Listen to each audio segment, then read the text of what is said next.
Alors bonjour à toutes et à tous, bienvenue pour cette nouvelle soirée d'interview. Ce soir, nous recevons virtuellement William Fisk, qui est l'archiviste des collections spéciales et des archives de l'université Marquette dans le Wisconsin, aux États-Unis. À ce titre, il est notamment le conservateur des archives Tolkien, donc lesquelles regroupent en particulier l'intégralité des manuscrits du Seigneur des Anneaux. Alors pour ceux qui nous écoutent, comme habituellement, vous pouvez aller sur notre chaîne Discord ou poser vos questions sur le chat du live YouTube et nous lui poserons vos questions à la fin de notre interview. Je suis sûr qu'il se fera un plaisir d'y répondre. Donc bonjour William, merci d'avoir accepté de répondre à nos questions. Et en guise d'introduction, je vous propose de vous présenter à notre public français ainsi que votre parcours et de nous expliquer bien en quoi consiste votre métier d'archiviste des collections spéciales. So hello, William, and thanks for accepting to answer our questions, and we're very happy to have you here today with us. So to begin, could you please introduce yourself and your career to our French audience? What does your archivist job at the Special Collections consist in? Well, hello, everybody. It's thank you for inviting me to speak with you. I'm very pleased to be here with you. My role as an archivist here at Marquette began in 2003. I was hired as an archivist here. I've only been working with the Tolkien collection since 2012. And so Tolkien is actually only part of what I do here in Special Collections. I manage a variety of different collections of manuscripts and records. The Tolkien collection takes up most of my time. In fact, if I let it, it would take up all of my time. Tolkien is one of those things where if you let him, he'll take over your whole life. So I'm always battling to be able to find time to do the other things besides Tolkien in my job. But a lot of the work I do with Tolkien, it deals with helping people to use the collection, answering questions, also trying to make parts of the collection available online through digitization.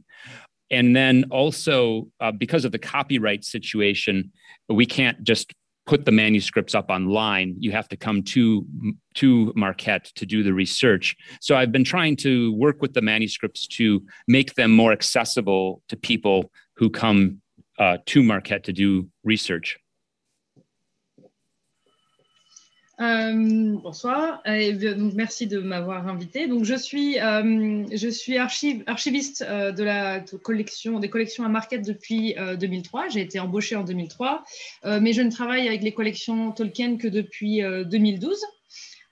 Donc la collection Tolkien n'est qu'une partie de ce que je fais, une partie de toutes mes tâches, et donc j'ai aussi en charge énormément d'autres archives, même si Tolkien est le travail le plus important et me prend la plupart de mon temps. Et comme Tolkien sait le faire, puisque Tolkien, nous le savons tous, a tendance à prendre toute la place dans notre vie. Et donc, je dois me battre pour trouver du temps et pour trouver de la place pour le reste de mon travail qui n'est pas forcément consacré à Tolkien. Mes tâches en tant qu'archiviste sont en général d'aider les gens pour trouver leur chemin, pour trouver l'information dans les collections, répondre à leurs questions. Et j'essaye de rendre accessible en ligne certaines parties des collections. Donc, il y a beaucoup de numérisation en cours. En raison de la situation des copyrights, les manuscrits ne peuvent pas être mis en ligne. Et donc, une partie du travail est aussi de rendre les manuscrits sur place accessibles aux chercheurs. Alors, je le disais en introduction, vous avez en charge la collection des archives de Tolkien. Est-ce que vous pouvez nous décrire en quoi elle consiste, en quantité, en contenu, et comment vous en êtes arrivé à vous intéresser à Tolkien en particulier? So indeed, you're responsible for the Tolkien Archives collection. Could you tell us what they consist in? So amount of material and contents, and how did you become interested in Tolkien in particular? Well, the Tolkien collection is large at Marquette, and it has an interesting history. We purchased the manuscripts directly from Professor Tolkien in 1957. And so we have the manuscripts for 4 of his works of fiction, The Hobbit and The Lord of the Rings, most notably. But we also have the manuscripts for Farmer Giles of Ham and Mr. Bliss. And so those are the heart of the collection, those manuscripts. And we've added to it over the years, acquiring different letters at auction or letters that have been donated Tolkien letters that have been donated to Marquette to join the collection here. And then many years ago, we began to also collect secondary works, books, articles, theses, and dissertations about Tolkien. And then in addition to that, we also began to document Tolkien fandom, the fandom that sprang up around Tolkien. And so we also attempt to document that as well. So the collection is very large and diverse. In some cases, parts of the collection are bodies of material that a particular fan or scholar collected in their life and then donated it to Marquette to become part of our collection. As for how I got involved in Tolkien, I was a fan from a young age, as many of you were, I'm sure. When I came to Marquette, I had no intention of working with the Tolkien collection. I was hired to do an entirely different job, but the curator of the collection left in 2012, and then I stepped in to assume that role. So it was just one of those kind of lucky, happy things where I found myself being able to work with this amazing collection.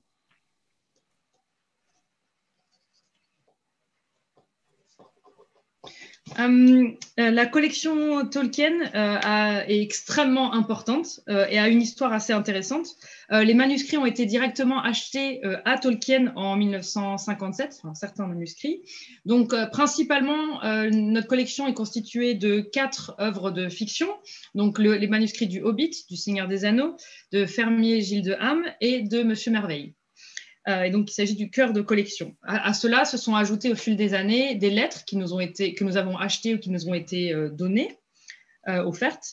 Et depuis quelques années, depuis de nombreuses années, les archives ont commencé à collectionner de la littérature secondaire, c'est-à-dire des œuvres qui étudient Tolkien, des dissertations, des mémoires de master, des thèses. Et par la suite, nous avons commencé à documenter aussi tout ce qui était produit par le fandom de Tolkien. Et donc, cela fait une collection extrêmement importante et très diversifiée, avec beaucoup de matériaux qui ont aussi été donnés par des individus, donc des fans qui ont collectionné toute leur vie et qui ensuite donnent leur collection aux archives. Pour ma part, j'ai été en lien avec Tolkien depuis toujours. Je suis fan depuis mon plus jeune âge, comme beaucoup d'entre vous. Et quand je suis arrivée à Marquette, je n'avais aucune intention de travailler avec les archives Tolkien. J'ai été embauchée pour faire un travail complètement différent, mais lorsque l'archiviste précédent a quitté ce poste en 2012, j'ai simplement pu prendre sa place. Il s'agit donc d'un de ces événements, d'un de ces heureux hasards qui arrivent et qui m'ont permis de travailler sur cette collection. Alors, vous l'avez dit, la majorité des documents sont arrivés à Marquette en 1957, si je ne m'abuse. Est-ce que vous pouvez nous expliquer comment ces manuscrits de Tolkien, qui est un auteur britannique, qui ont pu traverser l'Atlantique pour être conservés aux États-Unis, alors que ces autres documents sont notamment conservés à la Bodleian Library d'Oxford? So, as you said, the majority of documents arrived at Marquette in 1957. So, can you explain to us how Tolkien manuscripts, a British author, happened to cross the Atlantic to be archived in the USA, while his other documents are archived at the Bodleian Library of Oxford, most of them? It's a very good question. And the reason Marquette has the manuscripts that it owns is because of the vision of a particular man. His name was William Reedy, and he was a Welshman. He was living in California, working at Stanford University. And Marquette University hired William Reedy to be the director of its brand new library. And it gave Reedy the task of stocking the library with books and manuscripts. And William Reedy was aware of Tolkien's writings. This was 1956. And so he approached Professor Tolkien through a friend of his to ask if he would consider selling his manuscripts to Marquette. And Tolkien agreed to do this. And so I think in part, William Reedy just happened to be the first person to ask. He had the vision to see that these were very valuable manuscripts, and he wanted to preserve them at Marquette. At that point, there weren't any Tolkien manuscripts at the Bodleian. I don't believe the Bodleian acquired its manuscripts until later. I believe probably in the 1970s is when they began to really acquire the other papers from the Tolkien estate. That's my understanding.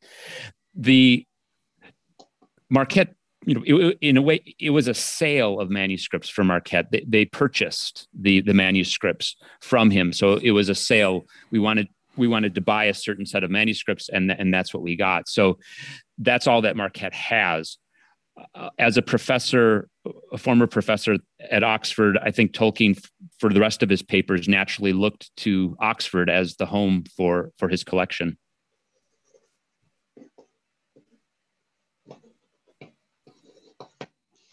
Donc ceci est une question très intéressante. La raison est très simple. Il s'agit simplement de la vision d'un homme qui s'appelait William Reedy. Il était gallois et il vivait en Californie à l'époque. Il travaillait à Stanford University et il a été embauché par la Marquette University pour la toute nouvelle bibliothèque de l'université. Et son objectif et son rôle était donc d'acheter, de se procurer, de fournir la bibliothèque en manuscrits. Et donc en 1956, il s'est mis en contact avec Tolkien à travers un ami en commun. Et il a simplement demandé à Tolkien s'il pouvait envisager de vendre ses manuscrits à la Marquette University, et Tolkien a accepté. Il s'est probablement avéré qu'il était le premier à demander, tout simplement. Il voulait préserver donc ses manuscrits à la Marquette University. À ma connaissance, les manuscrits n'ont pas été archivés à la Bodleian Library avant les années 70. La bibliothèque n'a commencé à acheter les manuscrits de Tolkien que dans les années 70, ou à archiver, pardon. En ce qui concerne Marquette, il s'agissait bien d'une vente. Donc la Marquette voulait acheter les manuscrits et donc ils ont obtenu ce qu'ils avaient demandé à acheter. Évidemment, Tolkien, en tant qu'ancien professeur d'Oxford, imaginait probablement voir le reste de ses manuscrits aller à l'université d'Oxford. D'accord. Alors, en tant qu'archiviste, pensez-vous que votre rôle soit différent vis-à-vis de cette collection Tolkien comparée aux autres collections dont vous avez la charge? Do you think there is something specific in being a curator for the Tolkien archives as compared to other collections? Yes.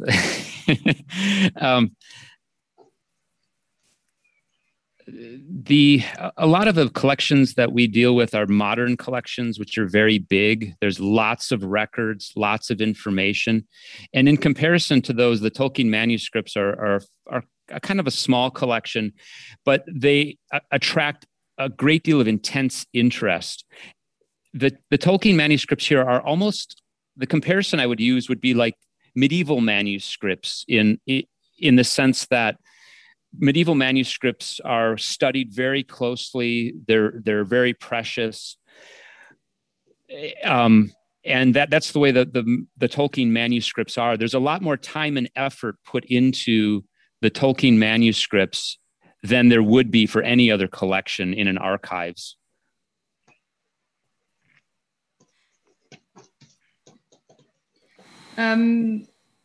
Donc la réponse est oui. La plupart des collections que nous avons à la Marquette sont des collections modernes dans lesquelles il y a une profusion d'archives et de documentation qui est extrêmement importante. En comparaison, la collection Tolkien est plutôt petite, elle est plutôt modeste, mais elle attire une attention intense, beaucoup plus intense que pour les autres collection. Et si je devais utiliser une comparaison, je comparerais donc cette collection ou l'attention donnée à cette collection à celle que l'on pourrait donner à un manuscrit médiéval.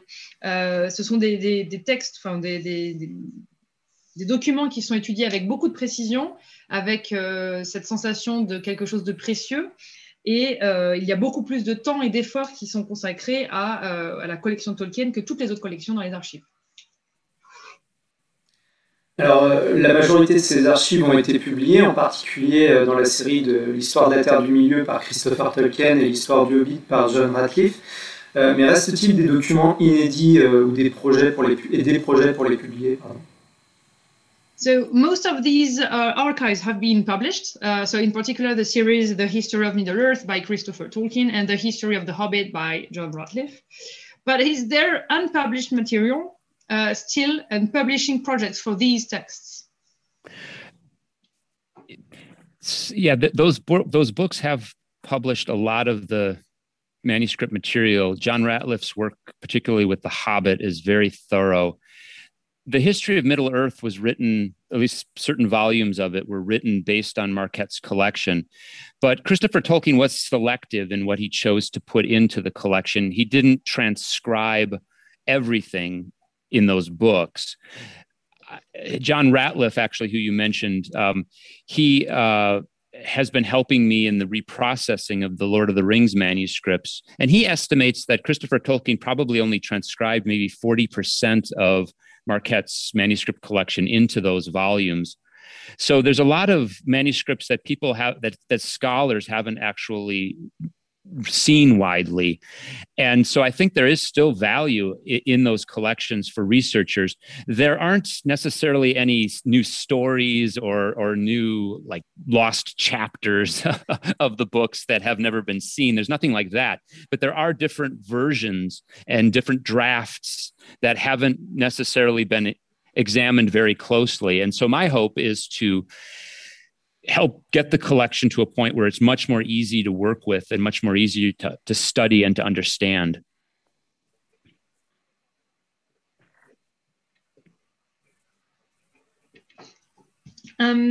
Donc, ces ouvrages ont effectivement publié une grande majorité des manuscrits qui sont à la collection. Et John Ratcliffe a effectivement été extrêmement minutieux dans sa reprise des manuscrits du Hobbit en particulier. La plupart des volumes de l'histoire de la Terre du Milieu sont effectivement, donc Christopher Tolkien a effectivement travaillé sur les manuscrits de la collection, mais il a été très sélectif. Il n'a pas du tout transcrit l'ensemble des manuscrits qui sont à la collection. Et avec l'aide de John Ratcliffe, justement, nous sommes en train de retravailler sur l'ensemble des manuscrits du Seigneur des Anneaux, car Christopher Tolkien n'a en réalité transcrit qu'environ 40% de tout l'ensemble de ce qui est dans notre documentation. Et donc, ceci a énormément de valeur pour les chercheurs, pour travailler sur les différentes versions, les différents brouillons. Évidemment, il n'y a pas de nouvelles histoires, il n'y a pas de chapitres que l'on aurait perdus. Il s'agit simplement de petites différences textuelles. Et donc, mon espoir, mon objectif serait de retravailler la collection de manière à ce qu'elle soit beaucoup plus simple d'accès et beaucoup plus simple à étudier pour les chercheurs. Alors, est-ce qu'on peut espérer voir un jour ces manuscrits numérisés et être en libre accès, comme pourraient l'être des manuscrits médiévaux, sur Internet pour que tout le monde puisse les lire? So, can we hope to one day see digitalized manuscripts with open access to all online, like medieval manuscripts, now that they've been published in the history of Middle-earth?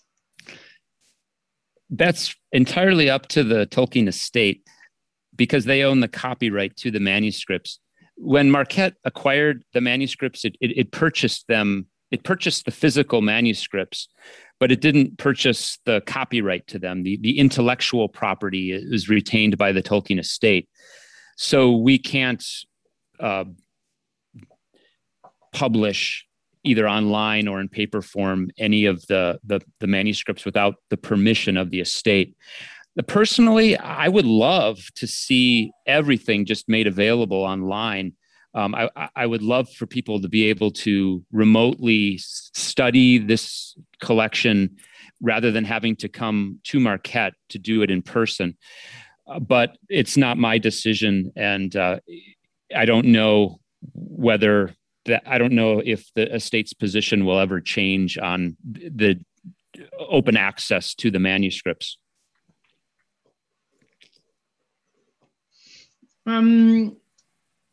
La décision revient uniquement au Tolkien Estate. Ce sont eux qui possèdent le copyright. Quand l'Université de la Marquette a acheté les manuscrits, ils ont acheté les documents physiques. Ils n'ont pas du tout acheté le copyright des documents. Et donc, celui-ci appartient bien au Tolkien Estate. Donc, nous ne pouvons rien publier, que ce soit en ligne ou en papier, sans leur permission. Personnellement, j'adorerais voir tout ceci en ligne, mis en ligne et accessible à tous, pour que chacun puisse travailler à distance plutôt que de devoir se déplacer jusqu'à la market.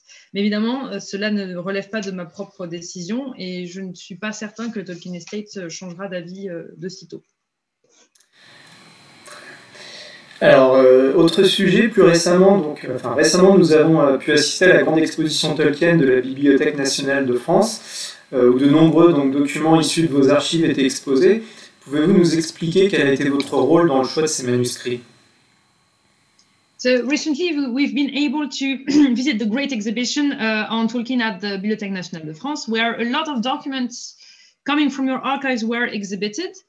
Can you explain what your role has been in the choice of manuscripts?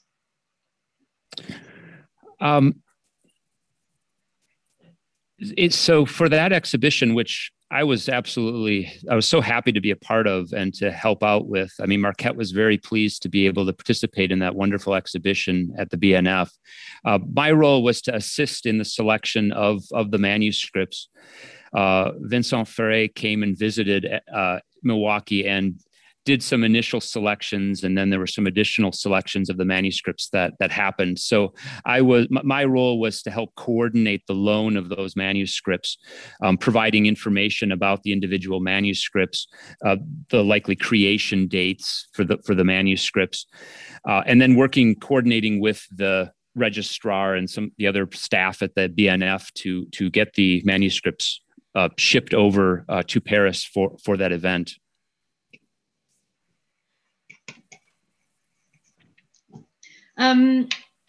Donc, pour cette exposition à la BNF, j'étais extrêmement heureux de pouvoir aider et de pouvoir participer à l'organisation de cette exposition.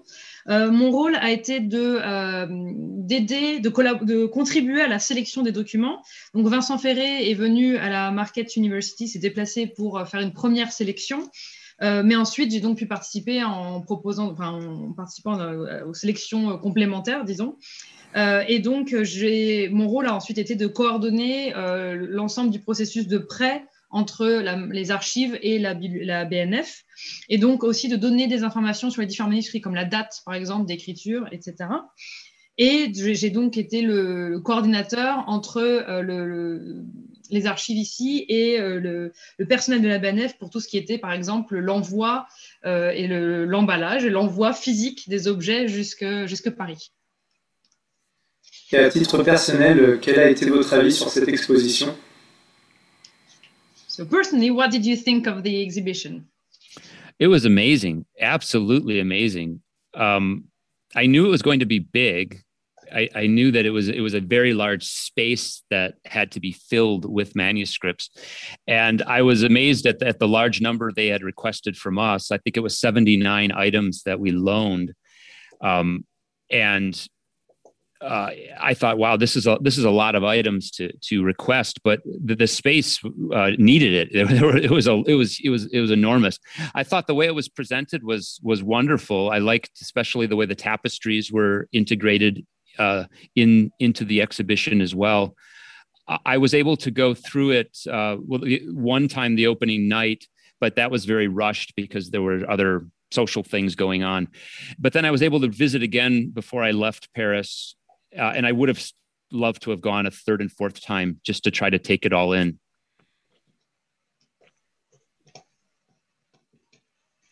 Where am I? Ok.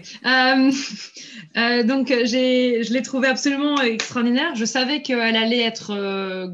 je savais que l'espace prévu était grand, mais c'était vraiment impressionnant de le voir. J'avais été déjà surpris par la quantité d'éléments qui étaient empruntés à la bibliothèque, puisque nous avons prêté 79 éléments. Et donc, mais cela correspondait finalement à la taille de l'exposition. J'ai beaucoup aimé la façon dont tout ceci, dont la scénographie de l'exposition, et en particulier comment les tapisseries étaient intégrées à l'ensemble de l'exposition. Donc, j'ai pu la visiter une première fois lors de l'inauguration officielle, mais la visite était un peu rapide puisque c'était accompagné d'événements sociaux. Et donc, j'ai pu y aller une deuxième fois avant de quitter Paris pour en profiter, et j'aurais aimé pouvoir la voir encore une autre fois avant de partir, mais ce n'était pas possible. Alors, le succès de l'exposition Tolkien de la BNF ainsi que celle d'Oxford et de New York ont montré l'intérêt, voire la passion du public pour Tolkien et son œuvre, plus de 45 ans après son décès. Cela m'amène à aborder un projet que vous portez depuis quelques années, qui est celui que vous appelez le JR Tolkien Fandom Oral History Collection. Pouvez-vous nous expliquer en quoi cela consiste? Pardon mon accent. So the success that the exhibitions in Paris, Oxford, and New York have shown the interest, or even the passion that there is for Tolkien and his works more than 45 years after his death. So this leads us to discuss another project that you've been working on for a few years. So the J.R.R. Tolkien Fandom Oral History Collection. Can you explain to us what it consists in? Yes, the collection consists of brief, up to 3-minute interviews with Tolkien fans. The idea for this came from the fact that Marquette is like a pilgrimage site for Tolkien fans who are passing through the Midwestern United States or passing through Milwaukee will stop to make some sort of connection with the collection here. And I've had many conversations with fans who show up to the library. And it dawned on me that an effective way to document fandom would be to capture some of these stories that I was hearing from visitors. And so this project is a way to gather lots of small interviews where fans have an opportunity to share their thoughts and their experiences with Tolkien's work.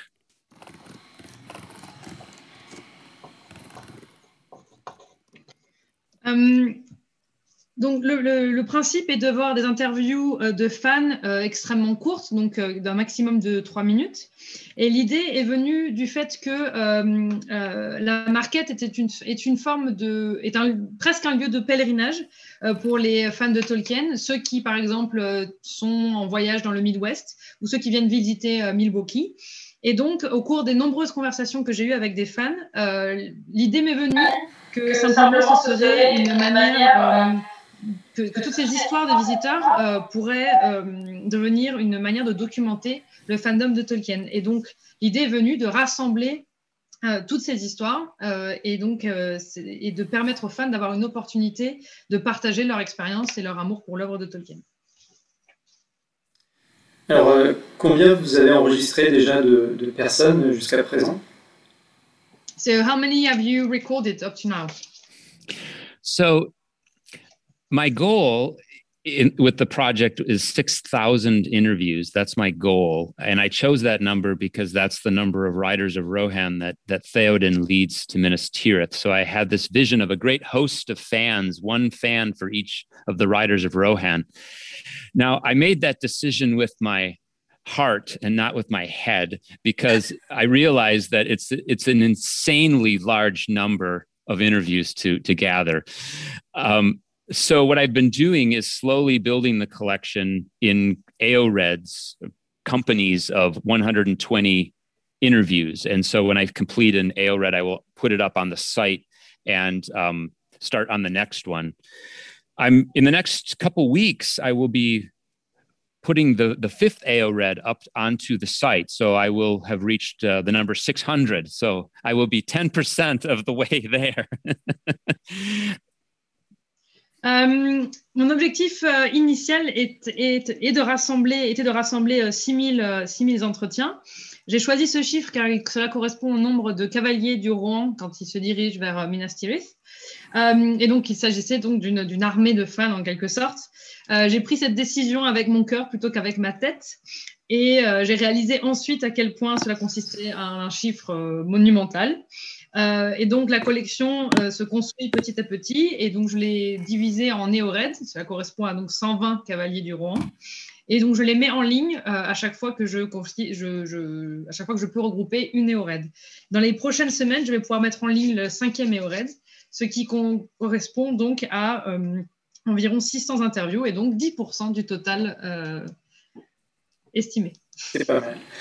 Alors, c'est ouvert à toutes les nationalités, si je ne m'abuse. Donc, si parmi nos auditeurs, certains se sentent prêts à partager leur expérience avec vous, comment ils peuvent s'y prendre?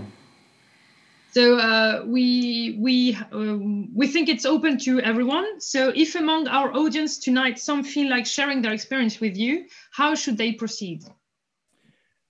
The best way to proceed is to visit our website or just search on the internet for Marquette Tolkien Fandom Oral History Project or words like that. And you should come up to our page, and there's a scheduling page where you can see different slots of time that have been identified for possible interviews. And so it's a matter of going and choosing a time and then registering for that. And then I will send a Zoom link to the fan, and we'll meet then at that time. I try to spread the appointments out over the week throughout the day in the hope that people who are in time zones far away from Milwaukee will find a time that works for them. So it's not the middle of the night for them to do the interview. But I certainly would welcome anyone who would like to give an interview, and you're welcome to do the interview in English, or if you prefer, if you would prefer to do the interview in French. I know some excellent translators who can translate the interviews and help me then get a transcript up onto the site.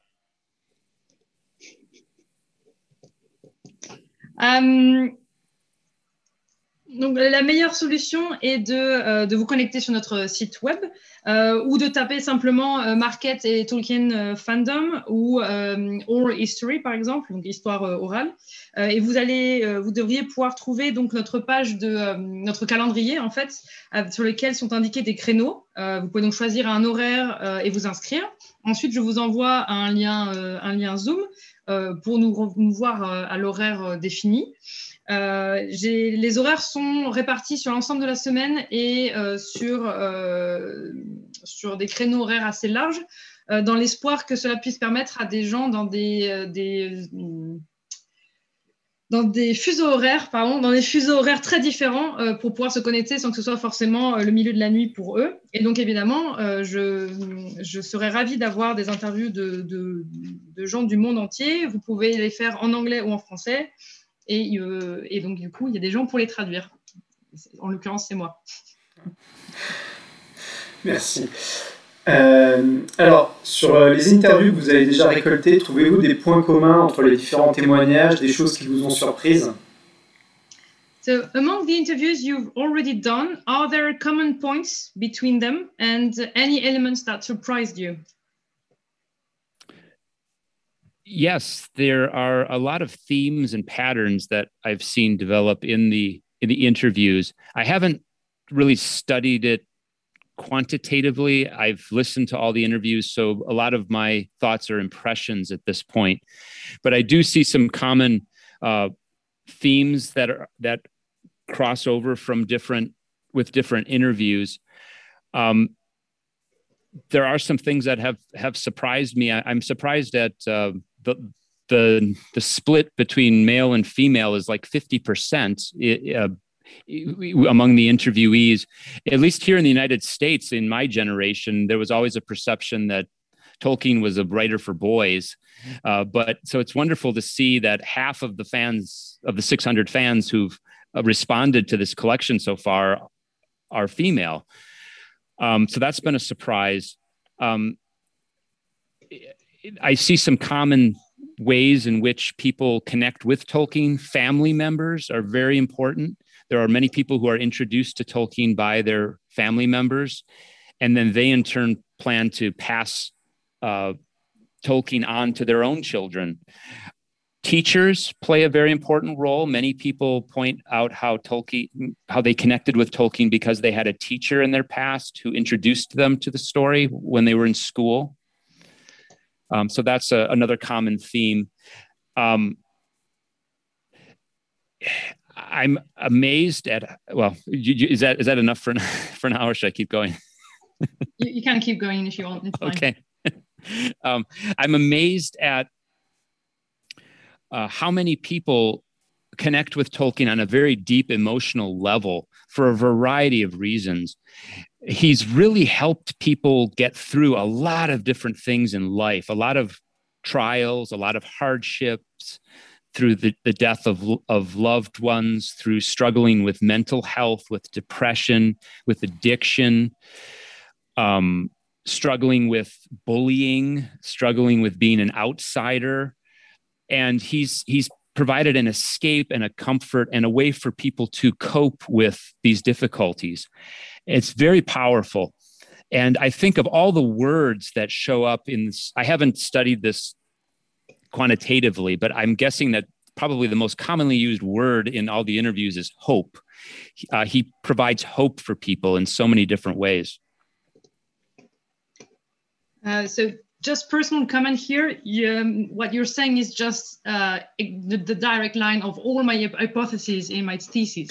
So yay! Yes, that's great. Donc, petit commentaire personnel, ce qu'il vient de dire vient de valider l'ensemble des hypothèses de ma thèse, donc c'est merveilleux.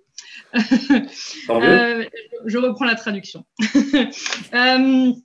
Donc, je n'ai pas étudié les thèmes et les motifs de façon quantitative, mais les impressions que cela me donne et qui a traversé donc l'ensemble des interviews. Donc, il y a plusieurs thèmes du coup qui ont traversé les interviews, mais ce qui m'a surpris en particulier est l'équilibre entre les hommes et les femmes. Il y a vraiment quasiment 50%. Il y a une parité, en fait, tout simplement. Alors que, en particulier aux États-Unis, ici, pour les gens de ma génération, il y a cette impression que Tolkien écrivait pour les garçons. Or, la moitié de mes interviewés sont des femmes. Et donc, cela m'a vraiment surpris.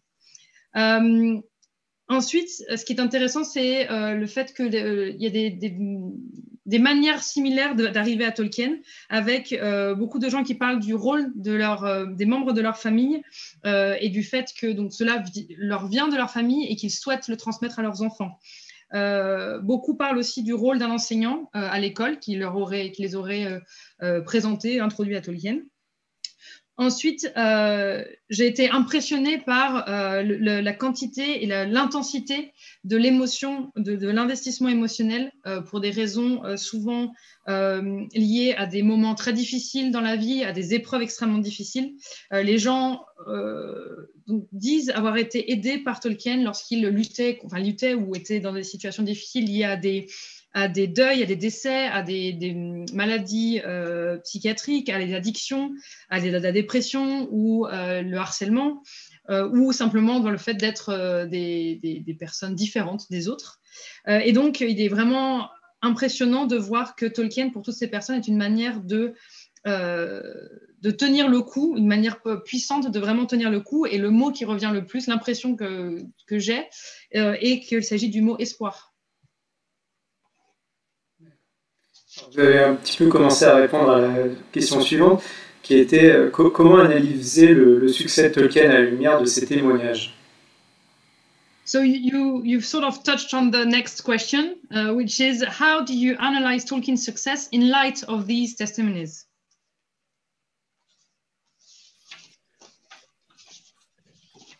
I think one of the great successes of Tolkien is that he attracts a new readership in every generation. The interviews really show that he's passed on from generation to generation within families and by teachers to students.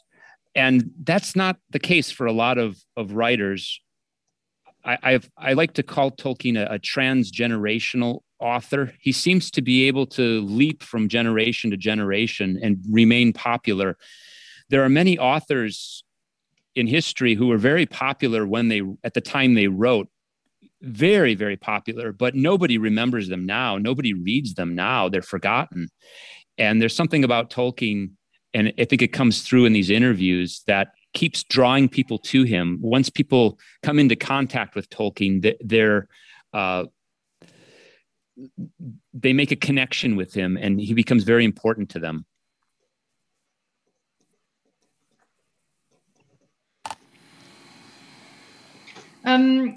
Je pense qu'une des choses qui le rend si particulier, le fait qu'il attire à chaque génération, il attire de nouveaux lecteurs un nouveau lectorat. Donc, son œuvre semble être transmise de génération en génération, donc par les familles, par les enseignants, mais et ceci n'est pas le cas d'autres auteurs. J'aime dire qu'il s'agit d'un auteur transgénérationnel. Il semble sauter de génération en génération et il reste populaire de génération en génération, ce qui n'est pas le cas de beaucoup d'auteurs qui peuvent être très très populaires à une période et qui ensuite ne sont plus du tout lus, sont complètement oubliés. Et donc Tolkien apparaît comme un auteur qui continue d'attirer, qui continue d'être lu, et lorsque les gens entrent en contact avec son œuvre, ils le ressentent comme une forme de connexion qui devient ensuite importante pour eux. Alors, une autre partie des archives à Marquette, vous l'avez dit, concerne des fanzines sur Tolkien. Vous avez un projet de numériser tous ces fanzines, pouvez-vous nous en dire plus? So another part of Marquette Archives is composed of Tolkien fanzines. So you have a digitization project on this. Can you tell us more? Yes, a couple of years ago now, we set about trying to digitize and make available online some of the historical fan magazines or fanzines that were produced when Tolkien, when the Lord of the Rings became popular after it was published. Those fanzines represent a major body of material we have for documenting the historical fandom. And some of them are quite wonderful, and we wanted to try to make them available. So we began a digital website.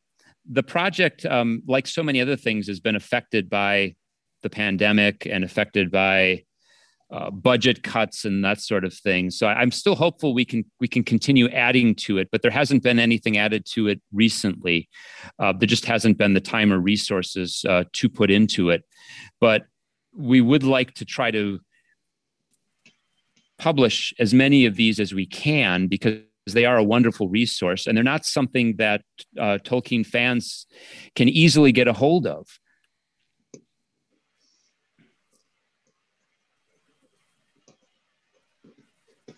Il y a 2-3 ans, en effet, nous avons commencé un projet de numérisation et de mise en ligne de certains des fanzines historiques, de ceux qui sont parus au moment donné où Le Seigneur des Anneaux est devenu populaire aux États-Unis. Il s'agit d'une quantité monstrueuse de matériaux que nous avons dans la collection et que nous voulions documenter en ligne. Il s'agit d'une collection extrêmement intéressante, disons, mais le projet a été affecté par la pandémie et des coupures budgétaires. Donc, je souhaite qu'elle puisse continuer à être complétée en ligne, mais cela fait quelque temps que rien n'a été ajouté parce que nous n'avons pas les ressources humaines, tout simplement. Nous aimerons en publier autant que possible pour de donner en accès aux fans, puisqu'il s'agit de documentation, de documents qui sont extrêmement difficiles d'accès et très rares. Alors, ma dernière question avant de passer maintenant aux questions du public. Quelle est votre meilleure expérience en rapport avec Tolkien? Une anecdote, un événement ou un document que vous préféreriez parmi ceux que vous avez dans les archives? So what's personal question? What's your best experience related to Tolkien? An anecdote or a document you prefer, or a souvenir of something happening linked to this? That's a very good question.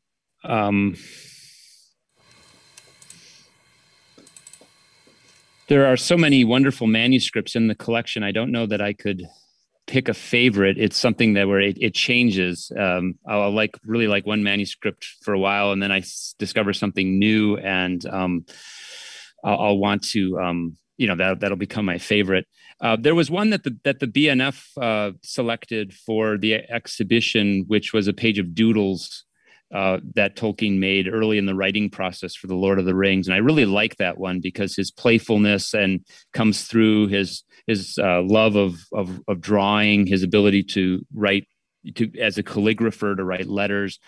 And also this idea that he did it when he was on vacation. And so on holiday. And so that there's this idea that he's, even when he's on holiday, part of his mind is working on this story that he's writing that would become The Lord of the Rings. So that's probably my favorite manuscript. In terms of other anecdotes with the collection, I have to say some of my favorite moments have been the interviews that I've been doing recently, just meeting the fans and getting to meet people who like Tolkien so much. For me personally, growing up, I really didn't know anybody else who liked Tolkien. So it was a very solitary experience. One of the things I've noticed from these fan interviews is how much community is built around Tolkien and a sense of friendship and fellowship among people. And that's something that wasn't present for me in my early years. And so now it's really fun to be able to meet and hear what these other Tolkien fans are saying. So I think that's probably some of my favorite moments with the collection. I may think of something else. If I do, I'll let you know. Ceci est une question très intéressante. Il y a énormément de manuscrits absolument merveilleux dans la collection. Je ne pourrais pas vraiment choisir un favori puisque mon opinion change régulièrement. Je découvre un nouveau manuscrit et donc je préfère celui-là à celui que je préférais avant.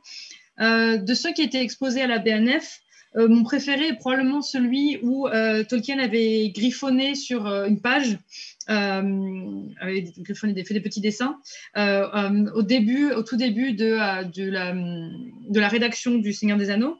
Et ce que j'aime beaucoup avec ce document, c'est le côté, l'amusement dont il fait preuve dans ce petit dessin et à la fois le talent de calligraphe, mais aussi le fait que même pendant ses vacances, on voit que Tolkien continue de travailler à son récit.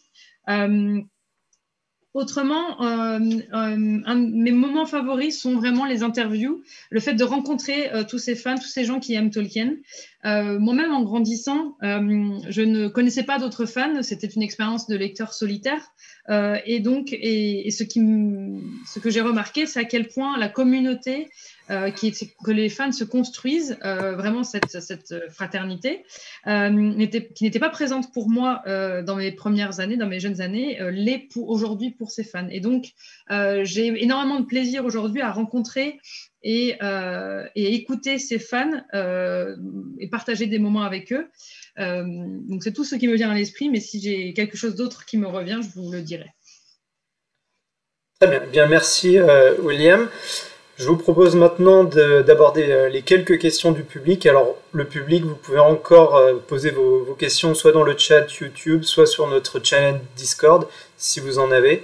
Il est encore temps. Et donc, première question du public. Avez-vous déjà enregistré votre propre témoignage? Et sinon, pouvez-vous le réaliser pour nous ici en live?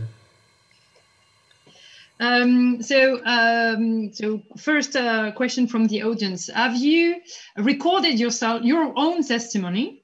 And if you haven't, could you do it for us now?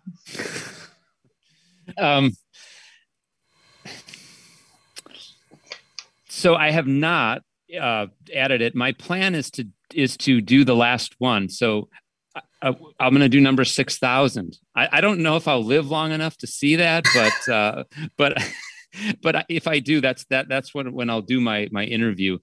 Gosh, I guess I'd hold off doing the full 3 minutes. I don't want to disappoint you for, especially after you invited me, but I'll probably hold off and do a complete one. I'll wait until the end of the project.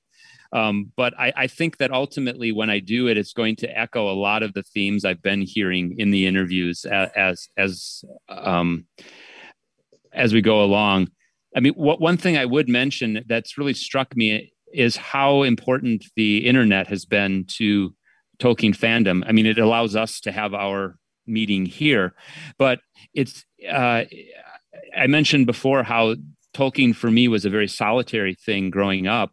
And I think a lot of the fans who are younger today who have connected through the internet don't appreciate just how tough it was years ago to find people or to meet people who liked Tolkien. The internet has allowed people from all over the world who otherwise would never meet each other to be able to connect and to develop deep friendships. It's extraordinary.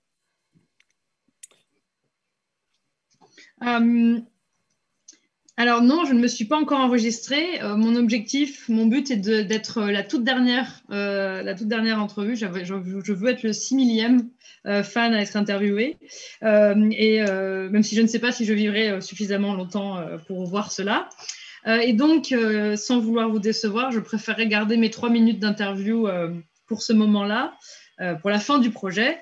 Mais ce qui est certain, c'est que mon expérience trouverait un écho dans tout ce que j'ai déjà entendu. Une chose quand même à mentionner qui est vraiment frappante, c'est à quel point Internet a été important pour le fandom de Tolkien, à quel point cela a permis des choses comme nous qui nous retrouvons là maintenant. Pour moi, c'était vraiment une expérience très solitaire et c'est impressionnant de voir tous ces jeunes fans aujourd'hui qui se retrouvent et qui peut-être ne se rendent pas compte à quel point cela était difficile à l'époque de rencontrer, de discuter de Tolkien avec d'autres gens et c'est impressionnant de voir comment aujourd'hui Internet permet de créer des liens et d'amitié et à travers cette passion commune pour Tolkien. Alors justement, vous avez parlé du jeune public, vous avez parlé du caractère transgénérationnel de l'œuvre de Tolkien. Est-ce que selon vous, ce n'est pas en grande partie dû au film de Peter Jackson que les jeunes sont rentrés dans cet univers en fait? So you've talked about the young audience, and you said that Tolkien was a transgenerational author. Do you think that this effect has been furthered by the Peter Jackson's adaptations? Movies? Oh, definitely. I would say going back to that idea of themes or patterns that run through the interviews I've collected, definitely Peter Jackson was a gateway to Tolkien for so many people, especially of a certain age group, people who are now 30s, late 20s, early 30s. It's common that comes up in interviews. In some cases, they were maybe introduced or had some exposure before the movies, but the movies allowed them to connect in a new way that appealed to them more. Most of the people who go to the lengths of giving an interview for the collection I'm building have read the books, and oftentimes the Peter Jackson films lead them then to the books, and then they engage with the books, and while they like the movies, they like the books as well.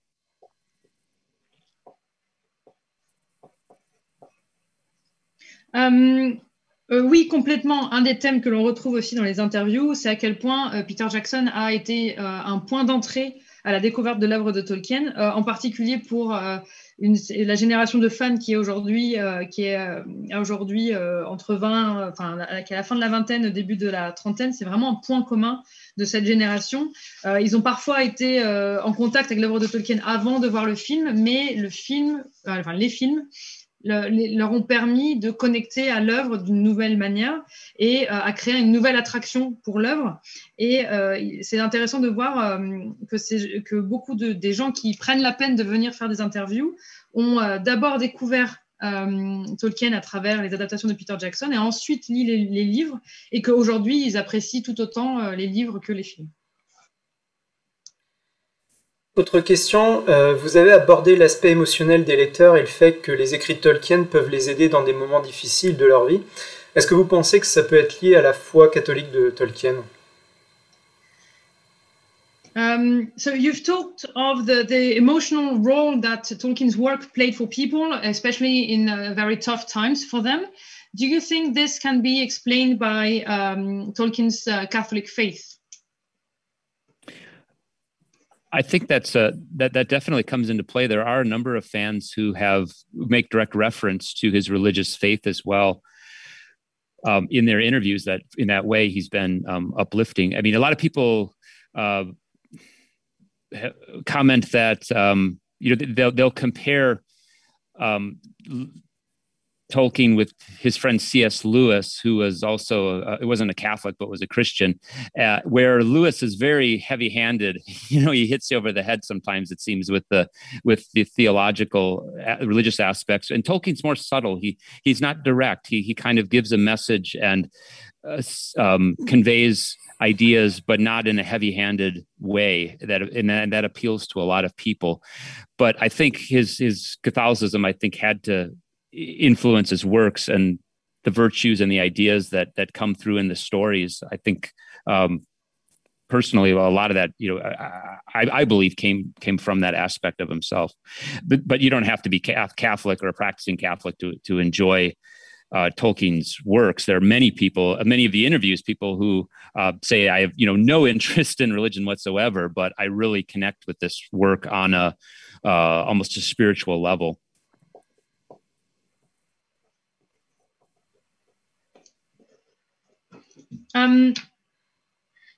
Je pense que cela rentre en jeu, effectivement. Il y a un certain nombre de fans dans les interviews qui me disent que leur foi catholique a été... ou que la foi catholique a été vraiment un souffle nouveau pour eux dans l'œuvre, grâce à l'œuvre. De nombreuses personnes comparent l'œuvre de Tolkien à celle de C.S. Lewis, qui n'était pas catholique, mais qui était chrétien, dans les œuvres duquel la foi chrétienne est introduite de façon extrêmement lourde, un peu comme si on était frappé par un livre sur le coin de la tête, tellement c'est pesant, tellement la théologie est pesante. Alors que Tolkien est beaucoup plus subtil, il fait passer des idées et cela attire énormément les gens. Et donc, il fait passer toutes ces idées à travers l'ensemble de ses histoires. Donc, personnellement, je pense que ça fait vraiment partie des choses qui a attiré...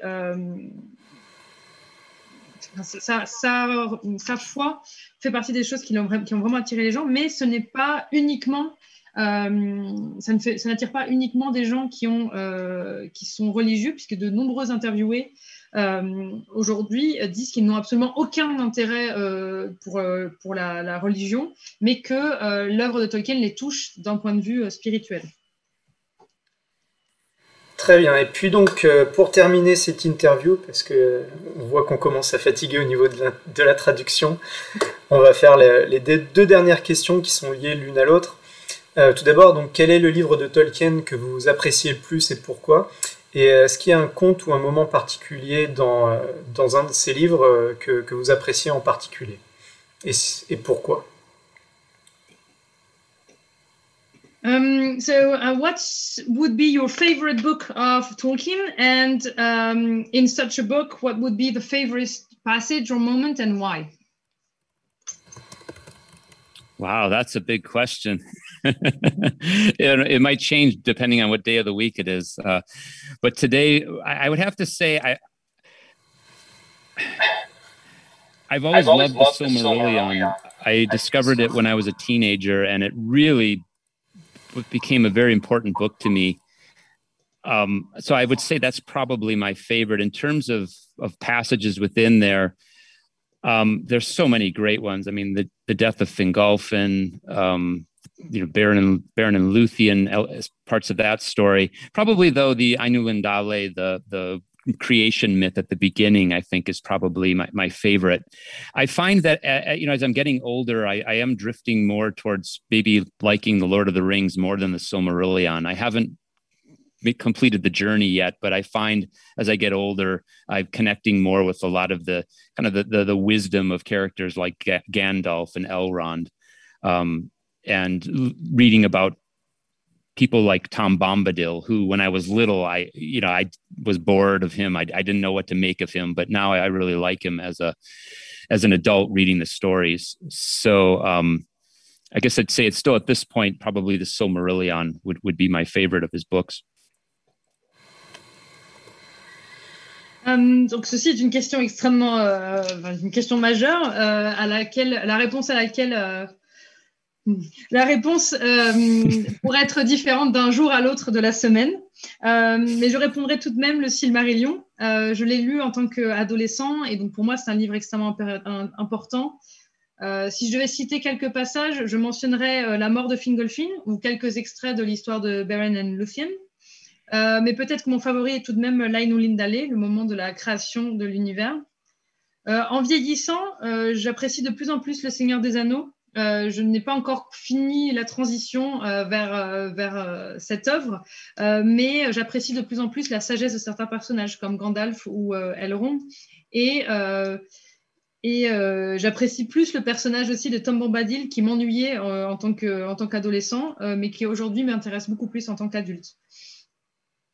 même si donc, le Silmarillion reste mon favori actuellement.